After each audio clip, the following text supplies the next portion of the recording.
തിരിച്ചറിയൽ രേഖ ഐഡി കാർഡിന് പകരം 12 അംഗീകൃത തിരിച്ചറിയൽ രേഖകൾ ഉപയോഗിച്ച് വോട്ട് ചെയ്യാമെന്ന് മുഖ്യ തിരഞ്ഞെടുപ്പ് officer Sanjay Kaul. Voter ID കാർഡിന് പകരം തിരഞ്ഞെടുപ്പ് കമ്മീഷൻ നിർദ്ദേശിച്ചിട്ടുള്ള അംഗീകൃത തിരിച്ചറിയൽ രേഖകൾ ഇവയൊക്കെ: Aadhaar card,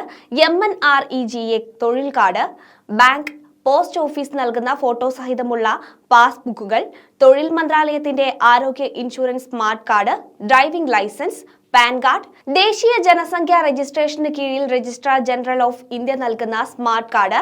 Indian passport, photo സഹിതമുള്ള പെൻഷൻ രേഖ, കേന്ദ്ര സംസ്ഥാന ജീവനക്കാർ, പൊതുമേഖലാ സ്ഥാപനങ്ങൾ, പബ്ലിക് ലിമിറ്റഡ് കമ്പനി എന്നിവയിലെ ജീവനക്കാർ എന്നിവർക്ക് നൽകുന്ന ഫോട്ടോ പതിച്ച ഐഡി കാർഡ്, പാർലമെന്റ് അംഗങ്ങൾ, നിയമസഭയിലെ അംഗങ്ങൾ, ലെജിസ്ലേറ്റീവ് കൗൺസിൽ അംഗങ്ങൾ എന്നിവർക്ക് നൽകുന്ന ഔദ്യോഗിക തിരിച്ചറിയൽ കാർഡ്, ഭിന്നശേഷി തിരിച്ചറിയൽ കാർഡ്, തിരഞ്ഞെടുപ്പ് കമ്മീഷൻ വോട്ട് ചെയ്യാൻ അംഗീകരിച്ച തിരിച്ചറിയൽ രേഖകൾ എന്നിവ ഉപയോഗിക്കാം.